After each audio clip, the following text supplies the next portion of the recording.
All right, sit back, relax. It's time for another Laneway Talks. Welcome everybody to another episode of Laneway Talks, and today we're going to talk to Marcus Knight, who essentially is not signed to Laneway Music, but we do use him on very specific projects to help our artists and to work with them and mentor them. He's been in the music business for a long, long time. I met Marcus probably 15 to 20 years ago, and we've worked together ever since. Marcus, how are you? Doing really well, Ben. Thanks for having me on. It's a pleasure. Marcus, what we usually do with our artists, even though you're not one of our artists, is we try to explore first how they got into the music business. So I would ask you to just give us a bit of a background, because I'm actually not even aware of how you got into the business. And are you specifically a musician? Are you a DJ? Are you a producer? So let's go back to the beginning, Marcus.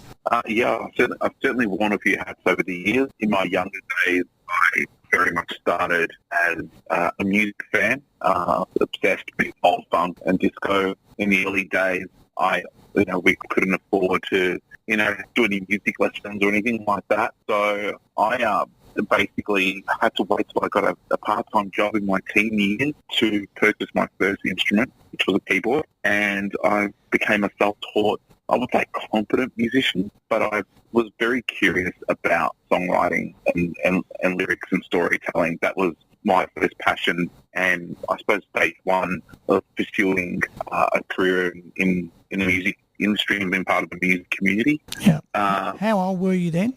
So you basically took up keyboards first. How old were you? Yeah, I was about 14, 15. I was waitering part-time outside of high school and putting away all my hard-earned money towards buying an instrument. I had no interest in going out or, doing anything like that. I was very much focused on wanting to pursue music, and as I mentioned before, just very curious about, how to work out chord structure and very much trying to initially mimic all my heroes at the start musically, trying to work out, how do they get from, the structure into the pre-chorus structure and the chorus structure. So I was very, very curious, quite young. So, tell me, did you form a band, or were you just on your own? No, I was very much alone for the first 3-4 years. After purchasing a keyboard, I purchased my Afghan 4-track back in those days, and bought a drum machine and just started overlaying parts so that I could essentially just start to produce, albeit quite ordinary, come to think of it now, just early beats. But it was very, very important for me to turn my curiosity and mix it with early work ethic. Were you trying to develop this into, I want to play live? Is that what essentially you were doing, or you more just write? I honestly, Vince, at the time, I didn't know what it was going to be. It was very much pure love and curiosity around music, and a fascination around, how do things come together the way they do. I very much early on started to, again, I use the word curious because I think it's really important when you're learning music and learning how to produce and music direct the band for that matter. But I was very much, I think spoiled is probably the word, some really amazing songwriters and producers when I was quite younger having a really good moment, from, Quincy Jones was an early hero of mine, obviously Teddy Riley. Not long after that with that New Jack Swing sound that he came up with. So it was a really good period for those who had a sort of a natural love for, for R&B, soul, hip-hop, which is very much where I sat at that time musically. Yeah. And essentially at the time, as I said, I didn't know what I wanted to do with it. And as I kept writing songs and producing a lot more music, once I kind of got confident enough, I started to feel like I wanted to share and network with people who were like-minded individuals, other songwriters, other producers, up-and-coming artists. And essentially what I started to do was started to write and produce for other acts that were coming up. Well, tell me, what was your first ever show that you played My first ever show, oh goodness, it was the Evelyn. And who was the band? What was it? The band was called Touche back in 1995. I think it was 94 maybe. That name just blends in with, I was just talking to Craig from Mother Goose, who around that time had a band called Quando Quando. Oh, I get a similarity there. Yeah, we were all, everyone was trying to search for the cool name at the time. Yeah. It was basically myself and two other members, female singer, another producer, and I was basically DJing with keys and also doing a bit of hip-hop MC work in the background. So what did you feel like? I mean, going to a gig, you're playing the gig. What was the vibe like? You've come up, you love music. As you say, you got the creative juices going. What was it like going up on stage? I think it was very, at the time, we were just hungry to be in front of people, test out our material. It was all original. Yeah. We weren't doing any covers. And, we have to remember back then, hip-hop and R&B were not genres that were played on major radio. They were very much, played by community radio, Triple J, BBS. Yeah. PBS was very much a station that was embracing emerging Melbourne acts at the time and was very, very important to that genre. Yeah. So part of our part of a lot of the groups and bands that I got involved with at the time, whether I was writing for them, producing, or part of the acts for whatever time I was part of them, was we viewed community radio as a very important outlet for us to test out a material, try and build fan base and convert any airplay into taking that story to being used to score a slot. Well, it's an industry. It's interesting to talk like that because you do get, for everybody out there, you do get the musicians that transition directly to a major label who get signed. They've done very little and they just get signed, whether they're super talented or for whatever reason. And then you get what you're talking about. It's the blood and guts, I call it, in that you've got to really use all your avenues available to you to get your music out there and to explore it and to get the feedback and all that comes with it. And community radio was extremely important. I mean, do you see that what was happening there has any similarity to what's happening now? I think the social media has probably taken a lot of that space or that responsibility on into unearthing emerging acts, whether it be from the mainstream pop world into the more, call it niche genres. I think it's become it's certainly unearthed some of the biggest artists in the world. And so I think the difference back then to now was there are a number of platforms, both online and traditional, that allow more acts to get noticed. I think the concept of doing the slog and the gigs and the touring and getting that groundswell of community radio play back in the 80s and 90s, by the time you got a record deal, you've really done the slog and you've gone through a journey. So it was never running the sprint, it was always running a marathon. Yeah. In most cases, I mean, sure, there was a few overnight successes here and there, but when you got a record deal back then with a major or a major indie, it really did mean something a lot more than it does these days, in the sense that you really needed to slog and do the apprenticeship. Yeah. I mean, I think that I tell a lot of artists that we have on Laneway, and we started as a heritage label, but we're transitioning across everything now, but that I do get the comments, back then. Well, for me, Marcus, and it may differ from what you think, is I don't think there's many differences because back then you had the assets that you had available to you. You could play 4 nights a week. You could do, you had your magazines, which, was a lot easier to get a review in than it is today because magazines are more zines online, harder to get to editors and whatever. But then you get to today where it's easier to record and so you can, the creative side of getting the music available to the public's easier than what it was back then, but there's not as many gigs. But then you've got social media, which was like our Jukes, or whether it was all the other magazines that were there, Beat and Impress and whatever. And so to me, yes, there's this new transition to digital, but it was all available back then, but in a different form, and you still had to slog it out, and now you still need to slog it out, and you need to have that day-to-day grind to want to get that success, and you just need to do it day in, day out, and I find that very difficult to translate to young people, that it isn't all, glory and gold and whatever. It's the day-to-day grind. I've got to do the same tomorrow what I did today. I need to check my statistics. I need to get up. I need to check all my stats. During the day we have our, platforms which we go on and we push out our social media. We then at night check all our social media. We have during the day the A&R work, and we have our, whether it be mixing or whether it be mastering. It is the same each day, but the joy I get out is that I can listen to some music that nobody else has listened to yet. And I find that an aphrodisiac. And Absolutely. I just can't wait when someone sends me, say, for example, a tape goes back to 1977, some quarter-inch tapes, and they haven't been played since back then, and they've never been released. And I go, I'm just bloody excited about the whole thing. But essentially going back to what was happening then, what's happening now. Yes, it's digital and it was analog back then, but I still think the same principles apply. And in actual fact, Marcus, I tend to think it's easier today to have success than it was back then, because back then there was probably more money involved in trying to push yourself, whereas today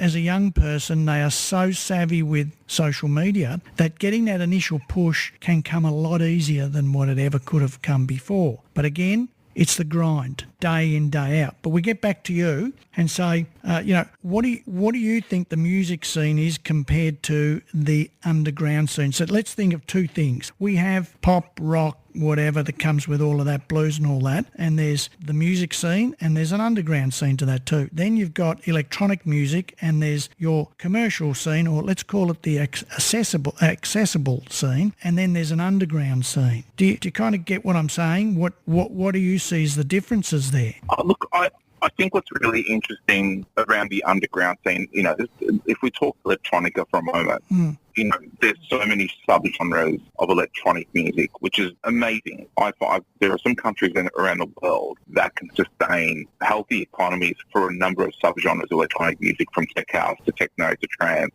side trance, drum and bass, full house, disco, and so on. It doesn't end. And the amount of acts globally that can sustain a great career in all those separate lanes without actually having a crossover hit, it's quite astonishing how well they're going and how lucrative it's become. But it does require, in today's day, and it's to your point around digital and work ethic, it does require a constant amount of new releases coming out, and quality for that matter. But the work ethic behind, again, to your point, social media, a new release, literally, there are guys like Michael Gray in the UK who are putting out at least, if it's on remix, it's an original track. At least once every 4 to 8 weeks, there's a new track coming out. He's feeding his brand with new material constantly. And what it's doing is it's a real, I suppose, going back to his base audience, giving them something new and grabbing new fans along the way in different territories. And, 30 years later, the guy is touring pretty much almost every country in the world that embraces his genre on an annual basis and selling merch and doing all those things, which I find quite amazing. And in that time, he's had one crossover hit, which was The Weeknd, back in, I think, 2004, 2005. In the space of a 30-year career, to have one crossover song. Did I release that song? I think I did. Liberator. Yes, you certainly did. Isn't that interesting? I released that song. Great record, but to this day, he's putting up so much material. Yeah. And so to your point, it is really about work ethic and really feeding your brand with just new material, and new content is very much king. Well, I can say to you, I find talking to young artists, forget about the older artists, they definitely don't get it, that the new world, do not talk to me about an album. The album essentially is dead. It's gone. Yes, we might put out 10, let's call it 10 singles, and then we might put it together as one product. Okay, we'll call it an album. But the old way of doing things, we spend a year on an album, they're dead. But I'm amazed at how many young artists I talk to now who I have to explain that we need new product every 4 to 6 weeks. And that, and stats do show that you probably don't want to go any further than 8 weeks. That's the maximum So you really want to do that 4 to 6, and you need to sustain that for at least 12 months. And the correlations that we know with our statistics are very clear. If I get an artist, whether it be a heritage artist or a young artist, if we work on that artist with releases, let's call it every 6 weeks, and we put them out and we market them and we get them to do their social media, because the artist has to conduct social media interaction themselves, or else there's no hope. It can't just be the record label. But so if they're all doing that combined, I guarantee them that live shows will come their way. It is amazing, and it definitely correlates. Very much. And I'm certainly living proof at times over the years where I've had a really good run of, a combination of remixes and originals, probably around between 2006 2013. I had a huge run once I started making electronic music where it was really evident that the market was reacting. And I think, promoters aren't silly, venues aren't silly. They see things being embraced. And the crowd really having an appetite for something. They'll do their research and they'll find out, who is that band, who is that DJ, and we need to get them in. Well, it works, and I do have some acts where they try to get there too quick. So I go through this whole process with them, and 2 or 3 songs in, they'll go, right, I'm trying to plan a run, whether they're going to Sydney or Brisbane or wherever, trying to plan a run, and I go, it's too early. And they go, oh, well, I think I'm really getting some activity now. And I go, it's too early. You need 12 months. You need to play it through. Yeah, and I think that's probably reflective of how quick society is by nature. This day and age, everything is happening so quickly that there are a lot of acts that are trying to move their careers at the same pace. Yeah. And feeling, and that I suppose that sense of wanting to be validated as soon as possible, to feel like they're getting an outcome that they think they're entitled to at that moment in time. And it sort of does go back to that whole scenario of, it's not a sprint, it's a marathon. And, producing quality music is one thing, and being consistent with that is probably the call of the day at the moment in our industry to build a career without relying on that magical hit that for some acts, acts like the Teskey Brothers, I find fascinating, haven't had a hit, but they've done the grind and they're so consistent with their work ethic that they've built up such a big fan base around the world and they're selling out shows. I got a question here, how do you know when a song is a hit? Now, there's a lot of answers to that, but I was discussing something with an artist just recently, a new signing to Laneway, so nothing's out yet, but the music, and he was more of a mature guy, mature artist, and I said, now, there is no... we are not going to break a mature artist. It's very difficult, and there's a few things to this, Marcus. It gets back to the question, when do you know something's a hit? But there's one thing to say, if someone comes to me with an Aerosmith-type rock band, well, unless you're in your 20s, you can just forget about it. I don't even want to contemplate any form of success, and you say it's a band in their 40s, it's just not on the cards. Then if you bring me someone who is doing country or blues or rhythm and blues, and they're a really mature female or a male or whatever, there's plenty of scope. That genre of music doesn't have a age bracket placed on it, and you can still do very well internationally. I'm not saying we'll break a hit, but it can do very well.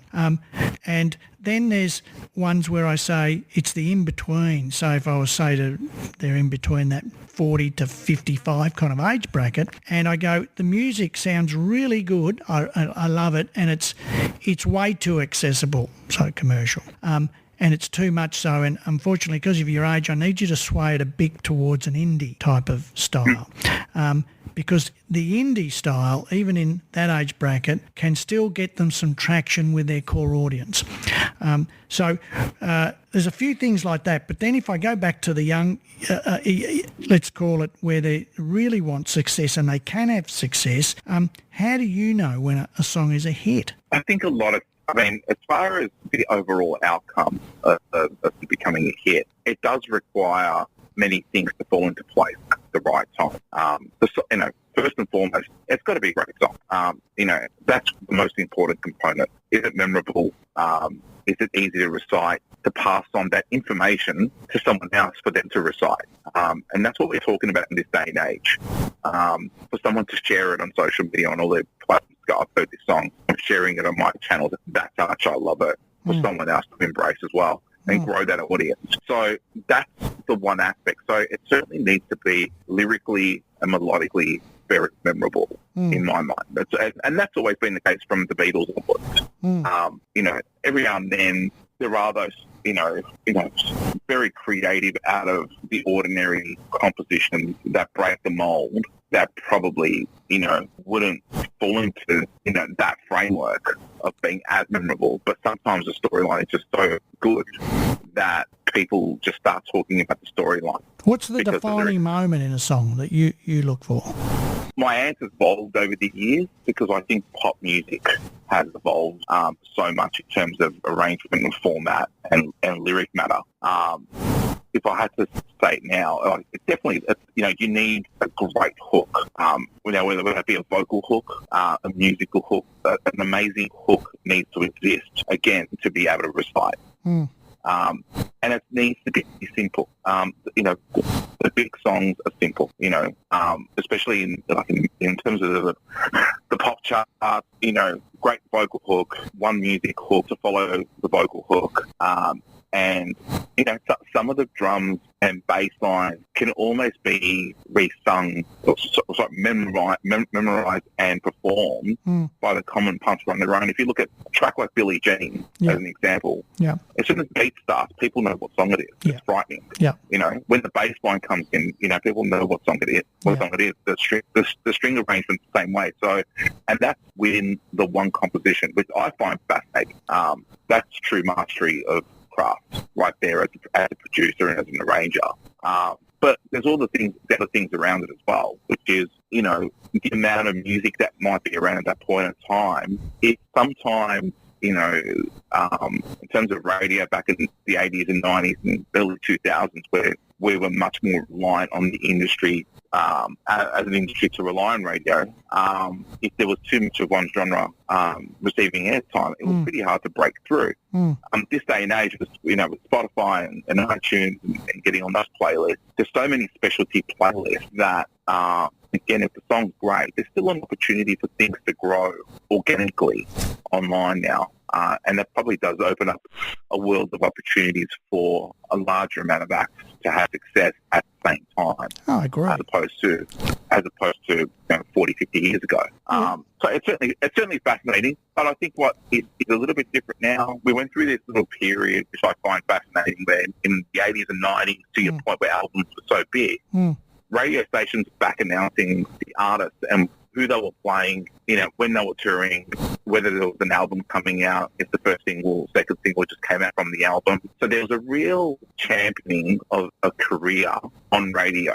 And as it moved into the digital world, radio stopped back announcing artists, and really hasn't recovered since, in my mind. So in terms of how digital has taken over that mantle of, I suppose, obviously playing the music or providing a platform for people to find new music, I think that's what's become interesting. The fact that the punter has more control now to come across new music, save it to a playlist, and in essence, they're forming a relationship with that artist if that artist then becomes consistent in music releases. I think that, actually, before I get to what I'm about to say, I'll give you a story about radio. Is just recently someone had told me they'd gone for a job at radio, at one of the major radio stations, and the HR person said to them, now I want to know, I want a truthful answer to this, and this was a young person, do you listen to radio? I said, well, how's that relevant? And they said, well, I want to know, do you really listen to radio? And the person said to them, told me that they said, well, not really, I have Spotify and whatever, and they said, oh, thanks very much, that was it. And I thought, are you kidding me? I mean, seriously, how could you ask a young person, and you're trying to employ them, do you really listen to radio? Who listens to radio anymore? Are you kidding me? I mean, they don't break any new music anyway. I mean, that's a fact. Yeah, they break very little. And that's because they become so risk averse, because they're very much driven by how much advertising dollars they can attract to their station to make a profit for the year. Yeah. So, their objectives and unexpected outcomes are influencing the content in the middle. And, hence why, your talkback radio stations are doing so well across the board. And the only music stations that are doing really well at the moment are kind of your heritage type acts, of stations, so Gold FMs and Smooth are doing really, really well in the radio as far as Australia's concerned. Well, tell me something. Let's just move on a bit and go, well, how do you compare the local industry to the overseas industry? It's a big question. It's a big, big question. I think the basic answer, money, but put that aside. Yeah, sure. I mean, the one thing that unites us all is the fact that, the music economy has evolved, for better or worse, in various ways over the years. Some things have become a little more lucrative in terms of touring and ways to monetize your tours. I think has changed. So there's a lot more opportunity in that sense. Yeah. As I said, there's a big embracement of subgenres in different, main genres, if you like, which I find fascinating. Yeah. But I do think what's very interesting as far as territories like the United States is concerned is when hip hop came in the 80s and really broke middle America in the 90s. Yeah. That was a big turning point right there in terms of forming a permanent place in US culture. That was the voice of protest at the time. It really did mean a lot to a lot of people at the same time within the community. And it really hasn't gone away. It's only become bigger. And I suppose blended with other genres, including EDM, country music, and all the rest of it along the way. So it sort of reinvented itself. But hip-hop being a huge factor in the United States, and it's such a big thing now, and it's really lasted the test of time into breaking radio, being commercial at times. The various forms, by being commercial, the various forms of hip-hop. Correct. So that's been really fascinating to me. I think the content's changed in terms of the lyrics around it. So, there's a lot less talk about the protest vocal or lyric from the 90s. You don't really hear it as much anymore. Yeah. Now they're talking about, your typical topics of the day and whatever's considered sexy and cute. But that I find fascinating. I think what I do miss about music from the 60s to the late 90s is there was a bit, I think, the substance of key changes and just the journey of songwriting was very, very different. We're very lucky in that sense. And now the chord structures are quite repetitive, but the arrangements are a little bit smarter to make sure that there's impact happening a lot quicker. And that's, again, because, this is my assessment of it anyway, because society moves so fast, there's an impatience.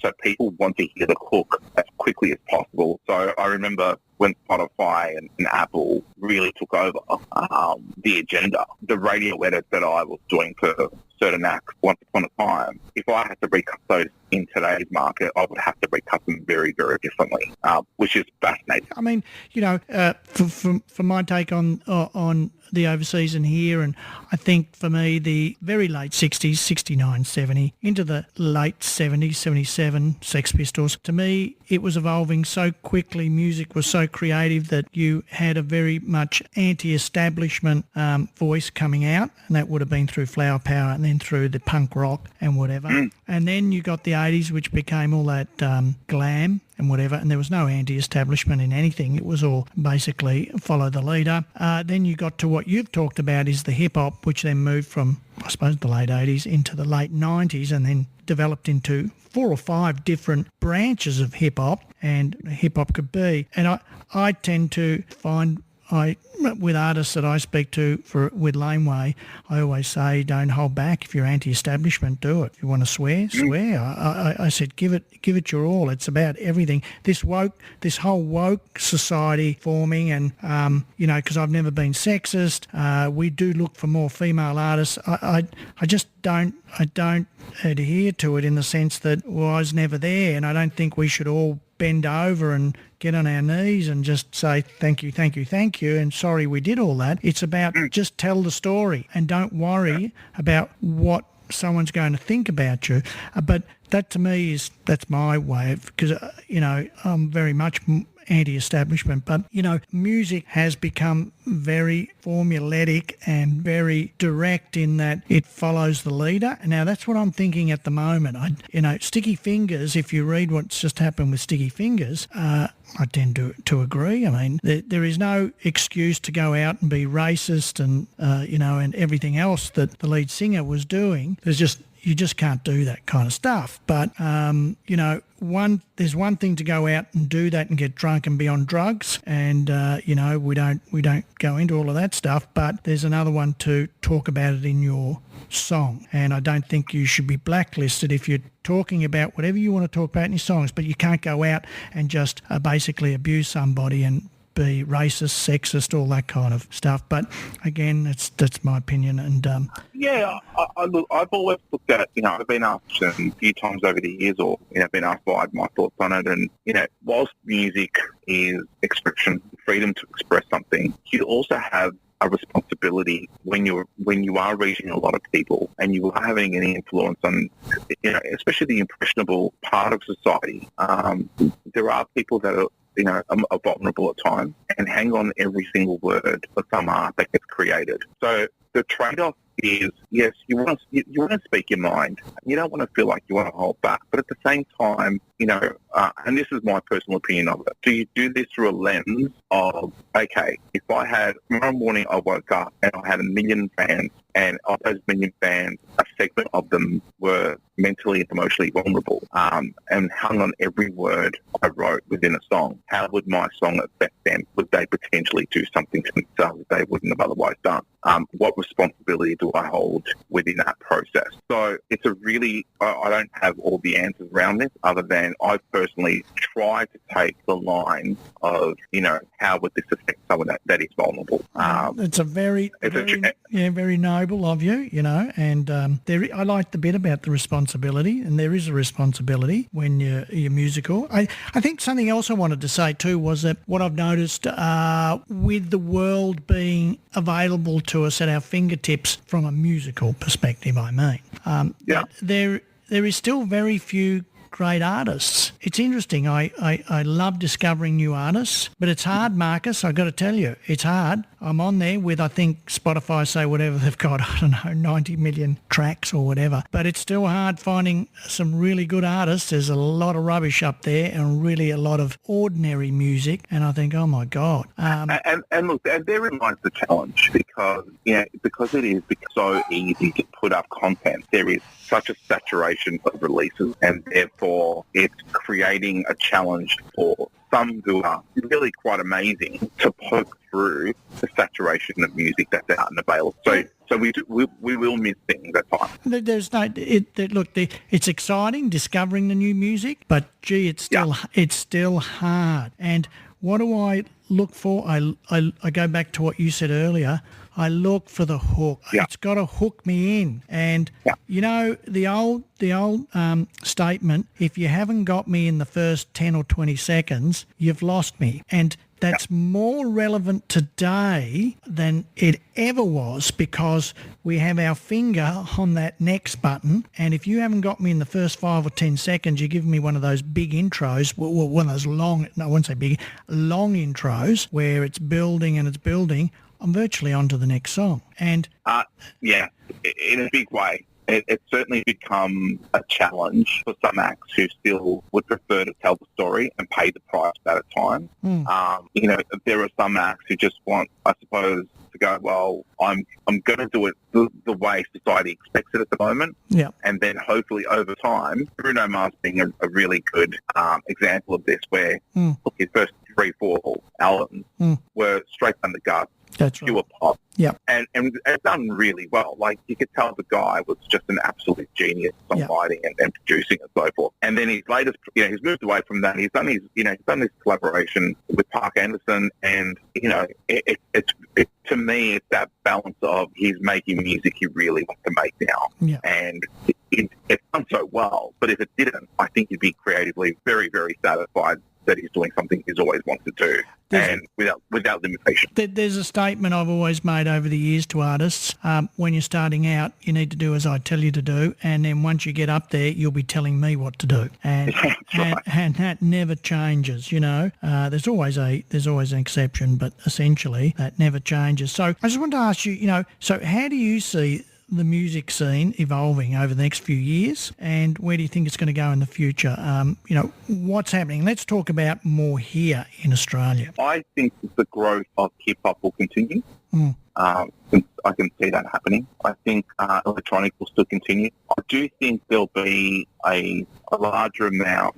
I can see heavier rock music making a comeback at some point. You know, I just want to butt in on that, because Dan, who does all our playlists, has a Triple J playlist, and I was having a listen to it the other day, and we were having a chat about it because he programs them all, and I said, man, you know, listening to that playlist, rock is on its way back, which is very difficult for me to say that when I'm listening to Triple J or Double J, you know. And I said to him, all the songs that you got programmed in there, if this was 5, 6, 7 years ago, would have been quite poppy with that indie feel. What they sound like to me right now is they're on the edge of that rock again, with a bit of a melodic feel in there, definitely indie, but that rock's coming back in, and it's just sneaking back in. I mean, it's doing that 360. There are a lot of great bands that are really starting to grow fan bases around the country, and starting to break internationally as well, without having a hit, which I find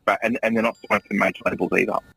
So this has been really fascinating for me to watch. You know, there's a band that I've been kicking on, Elijah and the Delusionals, were just fantastic, and just growing all the time. And there are a lot of bands like them that are really starting to make a mark out there. I can see there's a shift happening, and I don't know how far it's going to go, or how it's going to evolve over that time, but I can see I feel like it's going to have a big place again. You know, we've gone through a really big singer-songwriter era of music, which has been great. We've been spoiled with some great Australian acts over the last 15 years. You know, Missy Higgins, Bernard Fanning, you know, Paul Kelly feels like he's been around since the early 1900s. Yeah.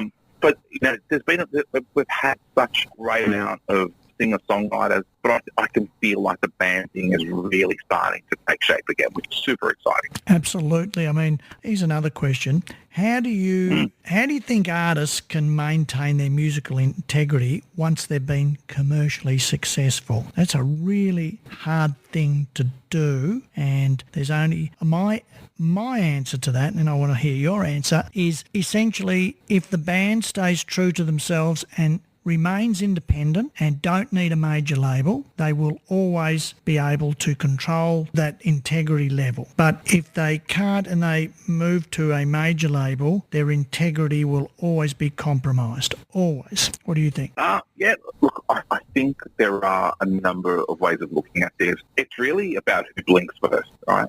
If your success means different things to different acts and songwriters and producers. You know, there are some who are just hell-bent on being not great but amazing, and, you know, stopping at nothing to achieve commercial success. And if that means they need to bend left or right to make it happen, it's very much a non-compromising attitude that they have, and that's fine because that's what they're after. I think when you're working within a niche, it's that thing of staying tried and true to, you know, what you love, what inspires you, and having tenacity to stay the course. With the trade-off being that you may never have the hit, but you'll have a true built-up fan base that will stay with you for the rest of your career. Yeah.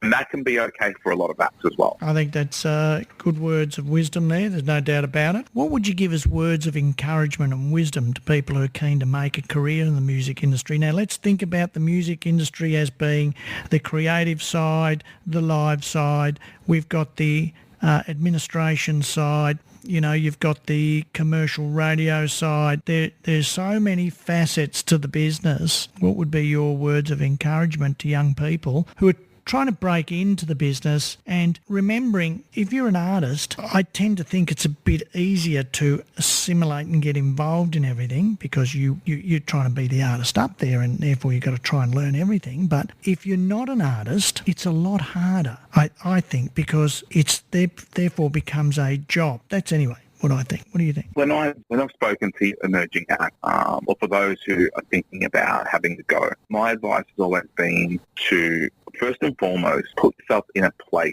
where you can explore your career in the music industry, but do it in a way where you have some sort of a backup in place. Not for the sense of going, I'm probably not going to make it, whatever, making this, that person. But it's being able to explore and be curious about the music industry without worrying how you're going to pay this month's phone bill or how you're going to fill up your car with petrol. Especially with the cost of living in this day and age, is probably more important than ever. So the one thing I can relate to is this. As from the day that I got curious about the music industry, I've always had a job. And that job wasn't always doing music full-time at the very beginning. It was having the little bit of financial stability to allow me to be curious and not stressed. And when you're not stressed, you tend to be able to think clearly, and you probably will make a lot better music with it as well. Don't get me wrong, there are artists who have managed to live week to week for a long time, including busking, and go on to become hugely successful, e.g. Tones and I. But by and large, I've always taken that question quite seriously, with a sense of responsibility when I speak to young kids and say, hey, look, music's great. It can be a really good part of and fulfilling part of your life, but it doesn't define you as part of it. So therefore, don't put yourself under that stress. Give yourself some security to be curious along the way and go hard and really give it a good go, knowing that, you're not going to start. Look, I think that, I'm very lucky. I've been in the entertainment business my whole life. I consider I still get up now, and I'm 62 years of age, and I get up every day, and I'm... You look forward to it. It's frightening. Yeah, I know. It's terrible. It's, it's a freak of nature that I look so young. But, I get up every day, and I'm super excited to try and think about what's on the agenda today. It just never changes every day. Now, I've never really done drugs, and it's a big part of this business, and the ones that do can drift off. There's no doubt. It's a terrible thing. I did do a lot of booze, and I don't drink anymore, so that's helped me too. I don't smoke because nobody smokes anymore. But it's never waned. Every day, I was doing an interview a couple of weeks ago, and I think for me it all broke with, we were, as kids, we'd gotten our hands on the very first Kiss record. It was 73, 74. Nobody had ever heard of them here, and we played that record to death. The next one that I got was Judas Priest, Sad Wings of Destiny. They'd already had one album out, which wasn't successful. This was their breaking record, and it really started to give them some exposure, and it just freaked me out, and it's never, ever stopped. It was going to the import stores just to discover new music. It was, how am I going to get into the music business? Went to university, did all my yada yada yaddies, and Michael Gudinski giving me a job. I remember Michael saying to me one day, if you leave this business, you'll regret it. Don't ever leave, because you won't know how good it is till you're left, and you'll regret it for the rest of your life. Luckily, I haven't had to leave it at all, and I've been through all facets of the business. But for young people, I tend to say the same thing as what you said, is that you need to have a backup plan. If you can go and get a degree first. I'm not a big professor of you've got to have a degree and all that kind of jazz, because, but have a backup plan, and you've got to, as you use the word, you've got to be tenacious, and it's got to happen every day, and it can't wane. And it's the killer instinct, and that killer instinct, for example, goes across to, let's call Aussie rules footballers. If they don't have the killer instinct, they will not survive. I was reading some articles on a couple of players that have quit because they just didn't have the killer instinct. They didn't didn't have it, and it comes across here, and it's enjoying that music and the discovery of that music. So you constantly ring me with new music that you're either working on or you've discovered, and I mean that's how it should be all the time. That trading of ideas, or whether I need you to mentor an artist, and we need to get the best out of the artist, and to me it's the creative juices that continually flow out, and I think people like yourself who are in the industry live and breathe it, and it really does shine out, and you've got the best of both worlds. You can work in the admin side to either creating your own music, or whether you're producing music or you're mentoring, and so I think you're getting a bit of everything, which is fantastic. Look, I mean, like yourself, I've been really fortunate and continuously grateful to be part of the music community. I still get just as excited, very similar to yourself, when you occasionally hear that amazing track coming out of nowhere. And it's innocent, it's the one moment that happens occasionally where you almost remember what it felt like to listen to music the first time and go, this is great, this is special. And it doesn't need to be a hit all the time, which is, there's a couple of tracks I heard last year, and there was a lot of amazing music written during lockdown in particular.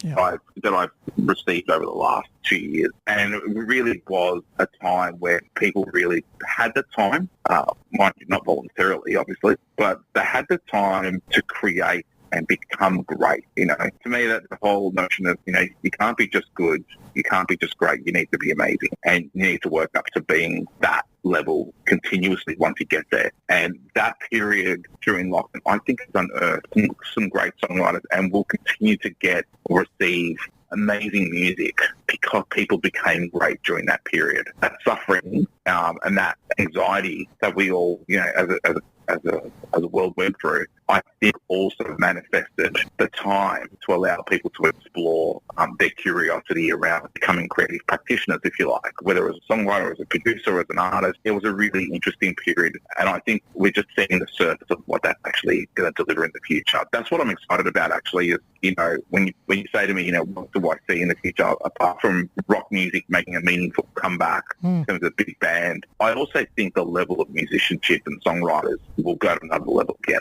I really do. The world has changed. If I come back from the office on a Friday and I'm riding home on the motorbike and I see the roads are empty, and I think, what the hell's going on here? And now we're into this. People don't go into work on a Friday, and there's less cars on the road. And Thursday is the new Friday. Yeah. And the world has changed, and there's a lot happening out there, and you've got to move with the times.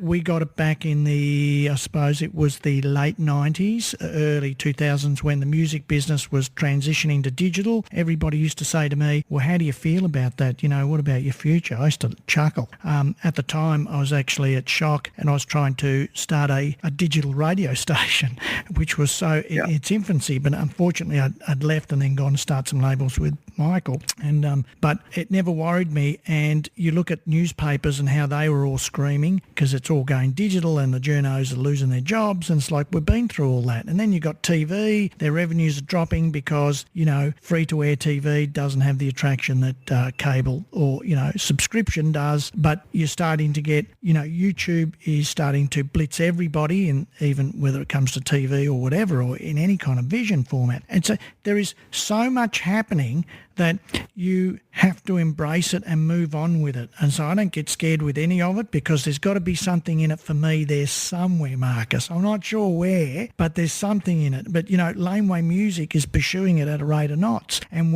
I get complimented from some of, our older artists who say, you're giving a platform for us guys who are really good musicians, but nobody really cares about anymore. Well, they don't care because they don't know how to get out there, so we're doing that. But it's change, and you've got to run with that change and embrace it. And and that's where I like working with yourself.